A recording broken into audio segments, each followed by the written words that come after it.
ChatGPT and the twin flame journey. What is the connection?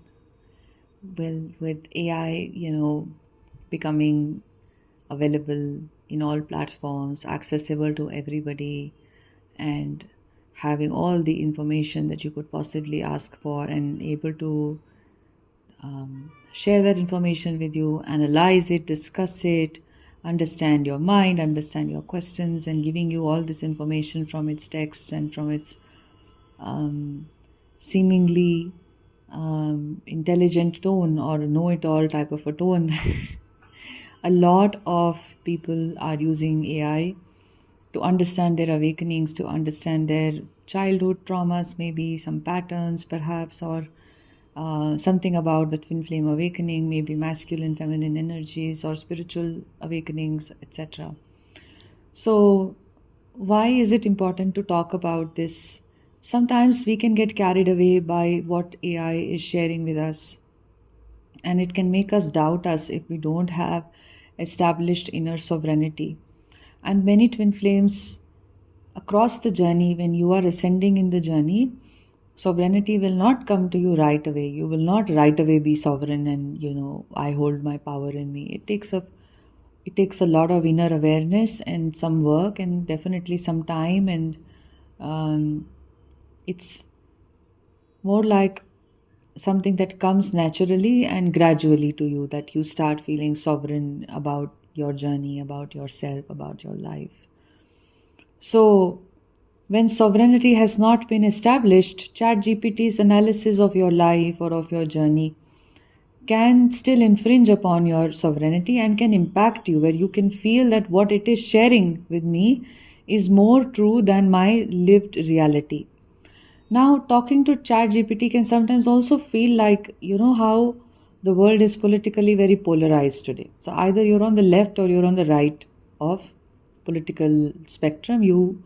Most people don't have moderate views anymore. Maybe some of you, perhaps with a more evolved mindset, do understand the extremes on both sides and have a more moderate understanding of, the political opinions, the political spectrum, and you're not a hardliner on either of the two sides, then that's a wonderful place to be at.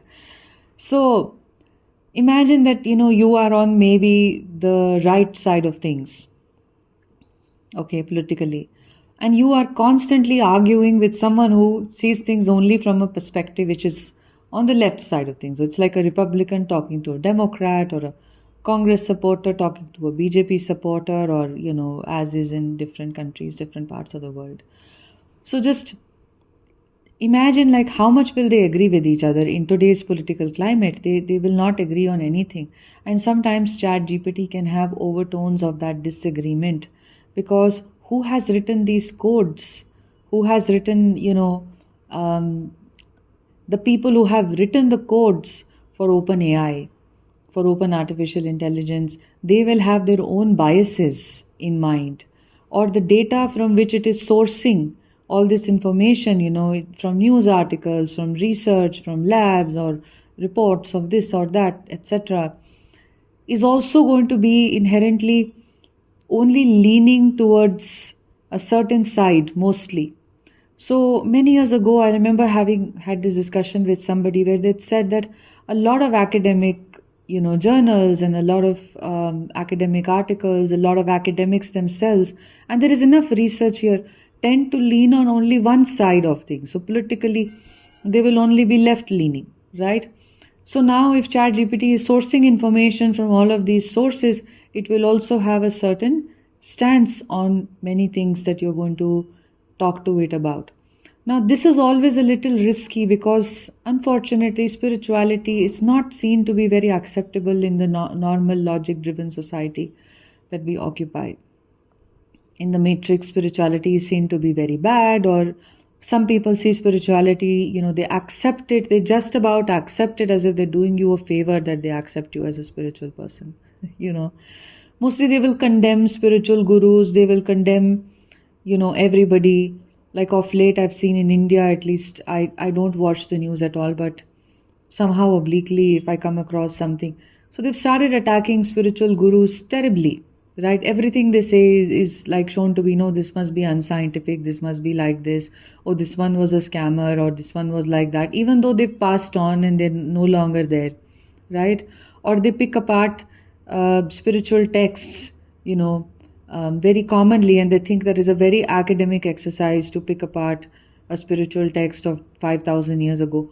Or what they will do is they'll put the contexts out of frame. So something that happened those many years ago has to be seen from the times that we are living in right now, where certain things we've accepted and certain things we've rejected, like maybe social realities have changed, right? The definition of social justice, of what everyone believes in, has changed. So we look at the old from the lens of today, and that's a huge problem, right? And many of you, you're deeply intelligent people, and you completely understand this, that we can't judge what has happened in the past from the lens of how we are seeing it to be today. And at the same time, we can't dismiss everything, just because it's not agreeing with our contextual understanding or what we consider acceptable today. This is the exact problem that many people have about spirituality and stuff. So now this is the mainstream that we see, okay? This is the mainstream on the internet, this is the mainstream on academic websites, academic articles, research papers. They are extremely biased, and you can't even say that these biases are separate from financial interests that magazines can have, or newspapers can have, or the pharma industry can have. Now, for instance, I know I'm going on a little bit of a trajectory. I will come back to ChatGPT again. But basically, how today, in the world that we live in, many people are having lifestyle disorders, right? The moment you have a lifestyle disorder and you go to a doctor, you're going to be given a medicine for it or a supplement for it. But 10 years ago, 15 years ago, if you went to a doctor with maybe, a lifestyle disorder, the doctor will first try to tell you that change your lifestyle, eat healthy, eat maybe more salad or protein and this and that, do more yoga. The doctors could actually tell you, at least in India, they would, okay, and try to reverse this naturally. So now over 90% of the doctors are not going to tell you this. They will immediately put you on a medicine that may be something you don't even need right now. This started with just a few doctors, just a few fields of, medical science, like maybe gynecology or maybe something like that, especially women having, some, the monthly cycle going here and there, and then going to a gynecologist, and the gynecologist will immediately put you on something without understanding that maybe, in the last few months you've been stressed or you're trying to change your sleep cycle. Now, from just that field, it has gone up to every field. Now, everyone just wants to put you on a medicine because obviously they've been bought out by, the pharmaceutical industry and all of that.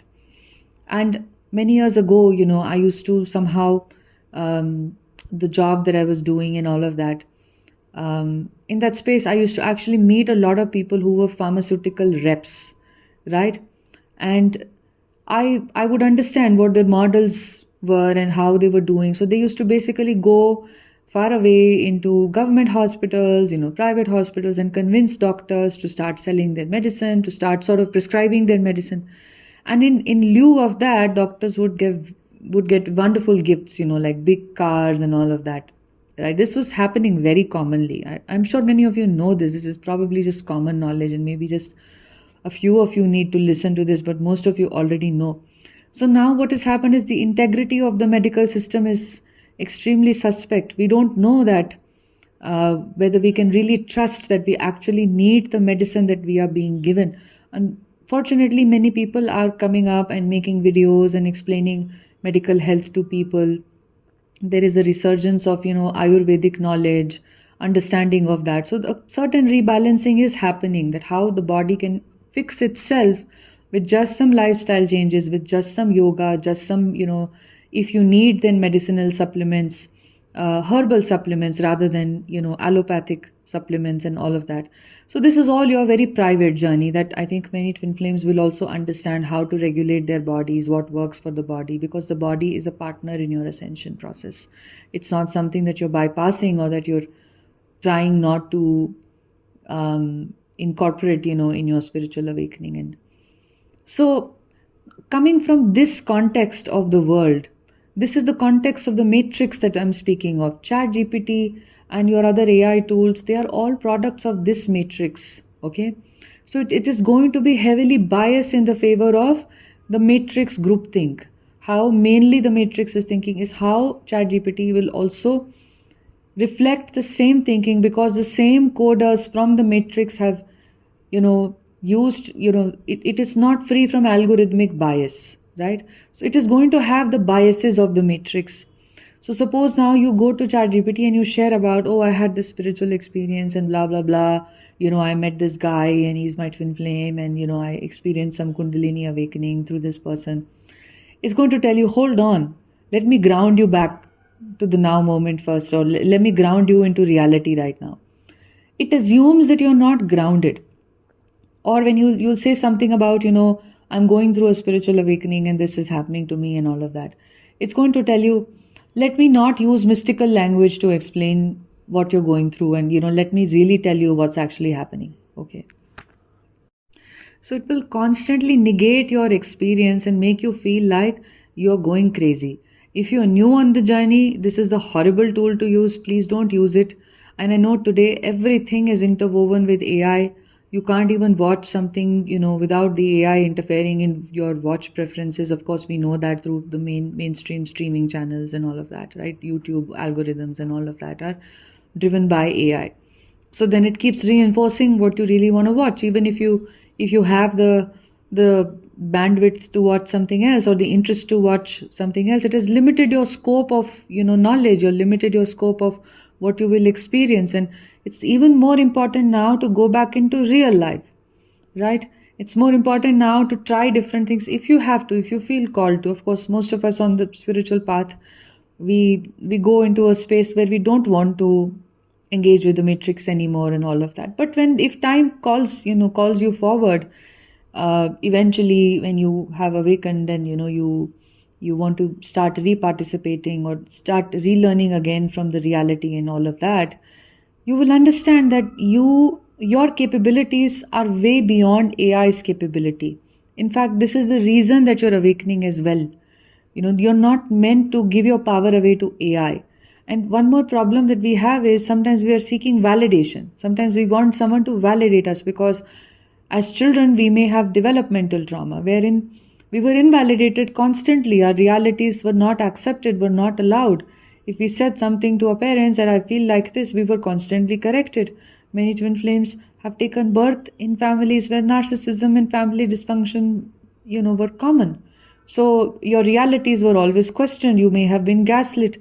And finally, ChatGPT can look like a tool which is affirming you or validating you. Or maybe you're setting up a container like that with it where it is affirmative and all of that, which can be helpful to some extent. But also look at, why don't you validate yourself? It's now about trusting your own inner intuition, not about someone else validating it for you. So it can assist you until a certain point in your journey. If you are very sovereign, if you are very, if you are smarter and you know that this is not smarter than me, you're using it as just an information tool. You're not seeking validation from it. You're maybe seeking some information, you're seeking some reflection, some understanding of something that you're sharing with it. But you are always consciously in control of the narrative. It will negate your twin flame journey. It will negate your spiritual experience. It will negate your spiritual ascension, your spiritual awakening, because by default, unless you change the settings and give it a different command, by default, the matrix is not supportive of these terminologies. And like I said, in the last 10 years, these terminologies have developed a very bad reputation. To say you're a spiritual person or going through a spiritual awakening, you're literally called delusional. Or sometimes ChatGPT will have a very, a sort of a language which will not be overtly or clearly or very openly negating your experience, but will be doing it very passively. Suppose it's going to say, oh, even if it's trying to affirm you, it will say, you're not crazy, you're not delusional. As if, the baseline is that you should believe that you're delusional or crazy, or others may believe that you're delusional or crazy. So this is a tool created by the Matrix. I'm not opposed to AI. Absolutely not. I have used it myself for my own personal reflection to understand some things and all of that. But at the same time, I've seen the pitfalls of it. I've seen, how it can impact those who don't have sovereignty, and it can feel like a voice of sovereignty. And others also that I've spoken to on the spiritual awakening and the twin flame path, even they have felt very discouraged sometimes by what ChatGPT told them about their journeys, about their divine counterparts, based on what they shared. And they felt very hopeless after this sharing, and they felt like, oh, it knows more than me. And that's a very real risk. Twin flames are meant to be original thinkers. All of you, if you are truly on the journey, you're meant to be, in some sense, spiritual leaders. Even if you don't share anything spiritual with anybody, just through your energy, just through the ascension that you hold and the healing that you are undergoing in your own field, the releasing of the old selves, the old traumas, etc., it's not happening to every other person. So having a tool reflect back your healing and reflect back your spiritual awakening, the tool that does not understand it, the tool that has been created by those that want to perpetuate that you stay stuck, right? It's not always going to be very helpful. So use it with a pinch of salt. Use it as a tool, not as the be all and the end all. That balancing is required, always. And also note that if you spend a lot of time arguing with ChatGPT, it's going to drain your energy quite a bit, because you don't have to convince it. Sometimes we really believe it's real, and you may want to try to convince it of your opinion or seeing things from your perspective, which is extremely draining and unrequired on the journey. So use it as a tool with a pinch of salt, with a lot of awareness. Sovereignty and intelligence belong to you, not artificially to something. It's just something you're using, not something that has to decide your life, decide your thoughts, decide your journey, decide your patterns, tell you if you're on the right track or the wrong track. No, all of that has to come from your own inner GPS, your own inner understanding, and your intuition, and you tuning into, the universe, tuning into the guidance that you're receiving from the universe, from what uplifts you, what brings you back on track. That is always uplifting guidance. If you wish to work one-on-one with me, click on the first link in the description, see the types of sessions that I offer, and you can email me to book a session. We go very deep in these sessions. I hold a spiritual container for you. We can do deep trauma work, inner child work, etc. also in these sessions. I'm open and available for that, as well as I guide you intuitively and for your journey as well, whatever guidance questions you have. You can also subscribe to my Patreon page by clicking on the second link. See that there are videos that I post at the levels of tier 1 and tier 2, and I post there regularly, and you can subscribe there. They are direct transmissions of healing, of activation, of my sharing on the journey, and they can be deeply helpful for you if you resonate with my content here. I'm sending you a lot of love. Take care. Bye.